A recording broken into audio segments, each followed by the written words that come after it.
ಬ್ರೇಕ್ನ ನಂತರ ಲೋಕಲ್ ಎಕ್ಸ್‌ಪ್ರೆಸ್‌ಗೆ ಸ್ವಾಗತ. ವಾರದ ಕೆಳಗೆ ಬೆಂಗಳೂರಲ್ಲಿ ಕೂಸೊಂದು ನರಭಕ್ಷಕ ನಾಯಿಗಳಿಗೆ ಆಹಾರವಾಗಿತ್ತು. ಆಮೇಲೆ ಮತ್ತೊಂದು ಮಗುವಿನ ಮೇಲೆ ದಾಳಿ ಮಾಡಿತ್ತು. ಈ ಘಟನೆ ಇನ್ನು ಮಾಸೋ ಮುನ್ನವೇ ಹುಬ್ಬಳ್ಳಿಯಲ್ಲಿ ಬೀಡಾಡಿ ನಾಯಿಗಳು ಅಟ್ಟಹಾಸ ಮೆರೆದಿವೆ. ಮಹಾನಗರ ಪಾಲಿಕೆ ವಲಯ ಕಚೇರಿ ಬಳಿ 2 ಕಂದಮ್ಮಗಳ ಮೇಲೆ ಏಕಾಏಕಿಯಾಗಿ ದಾಳಿ ನಡೆಸಿದ ನಾಯಿಗಳು ಗಾಯಗೊಳಿಸಿವೆ.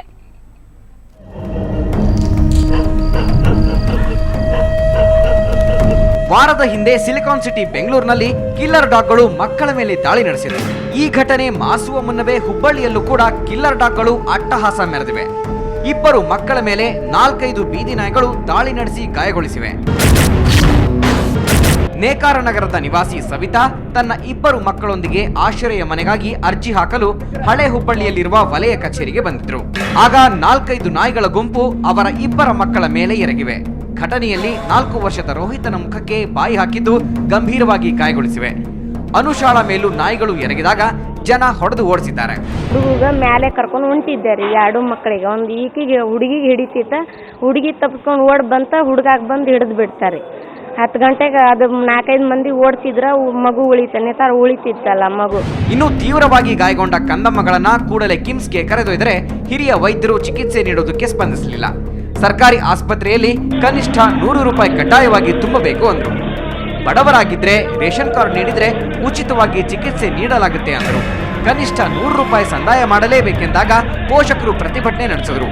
ಇದಕ್ಕೆ DSS ಕೂಡ ಸಾಥ್ ಕೊಟ್ಟು ಪರಿಹಾರಕ್ಕೆ ಆಗ್ರಹಿಸಿತು.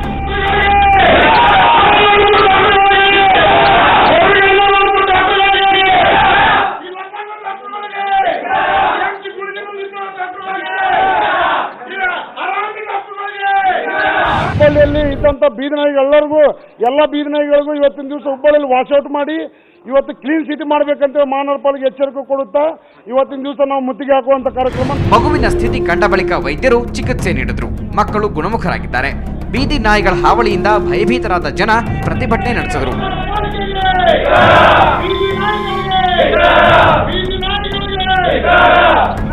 ಪ್ರಸನ್ನ ದೇಶಪಾಂಡೆ, ಸುವರ್ಣ ನ್ಯೂಸ್ 24/7 ಹುಬ್ಬಳ್ಳಿ.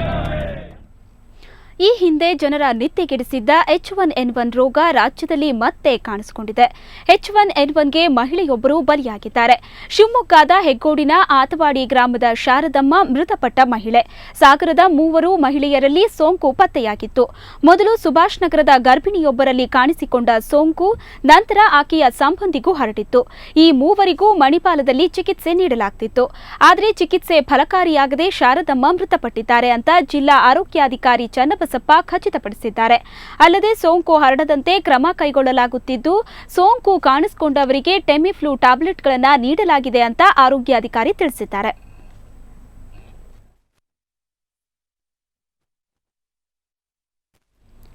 ಭತ್ತಕ್ಕೆ ವೈಜ್ಞಾನಿಕ ಬೆಲೆ ನೀಡುವಂತೆ ಆಗ್ರಹಿಸಿ ಜೂನ್ 30ರಂದು ಜೈಲ್ ಭರೋ ಚಳವಳಿ ನಡೆಸಿ ಜೈಲು ಸೇರಿದ್ದ 12 ರೈತರನ್ನ ಬಿಡುಗಡೆ ಮಾಡಿದ್ದಾರೆ. ತಹಶೀಲ್ದಾರ್ ಡಾಕ್ಟರ್ ಹರೀಶ್ ರೈತರ ಬಿಡುಗಡೆಗೆ ಆದೇಶ ನೀಡಿದ್ರು. ಆದೇಶದ ಪ್ರತಿ ದೊರಕುತ್ತಿದ್ದಂತೆಯೇ ದಾವಣಗೆರೆ ಸಬ್ ಜೈಲಿನಿಂದ 12 ರೈತರು ಬಿಡುಗಡೆಯಾದರು. ನಂತರ ಮಾತನಾಡಿದ ರೈತ ಮುಖಂಡರು, ಎಷ್ಟೇ ಹೋರಾಟ ಮಾಡಿದ್ರೂ ಸರ್ಕಾರಕ್ಕೆ ರೈತರ ಬಗ್ಗೆ ಕಾಳಜಿ ಇಲ್ಲ. 100 ರೂಪಾಯಿ ಹೆಚ್ಚುವರಿ ಪ್ರೋತ್ಸಾಹಧನ ನೀಡೋ ಆದೇಶ ಇದುವರೆಗೂ ಜಾರಿಯಾಗಿಲ್ಲ. ಮುಖ್ಯಮಂತ್ರಿಗಳು ರೈತರ ಕಣ್ಣರಸೋ ನಾಟಕವಾಡುತ್ತಿದ್ದಾರೆ ಅಂತ ಆಪಾದಿಸಿದ್ರು. ಈ ಸಂಬಂಧ ಕೆಲವೇ ದಿನಗಳಲ್ಲಿ ಭತ್ತ ಬೆಳೆಗಾರರು ರಾಜ್ಯ ಸಮಾವೇಶ ನಡೆಸುವುದಾಗಿ ರೈತರು ಎಚ್ಚರಿಕೆ ನೀಡಿದರು. ರಾಜ್ಯ ಸರ್ಕಾರಕ್ಕೆ ಸುಳ್ಳು ಆಶ್ವಾಸನೆ ವೈಜ್ಞಾನಿಕ ಬೆಲೆ ನಿಗದಿ ಆಗಬೇಕಂತ ಒತ್ತಾಯಿಸಿ ನಾವು ಕಳೆದ 3 ಹಂಗಾಮಿನಿಂದ ಹೋರಾಟ ಮಾಡ್ತಿದ್ದೇವೆ. ಈ ವರ್ಷ ಮೇ 5ನೇ ತಾರೀಕಿನಿಂದ ಇವತ್ತು 5ನೇ ತಾರೀಕು ಕಳೆದ 60 ದಿನಗಳಿಂದ ನಿರಂತರ ಹೋರಾಟ ಮಾಡ್ತಿದ್ದೇವೆ. ಕೃಷಿ ಇಲಾಖೆ ಶಿಫಾರಸು ಪ್ರಕಾರವಾಗಿ 1 ಕ್ವಿಂಟಲ್ಗೆ 1523 ರೂಪಾಯಿ ಕೊಡಬೇಕು ಅಂತ ನಮ್ಮ ಬೇಡಿಕೆ ಇದೆ.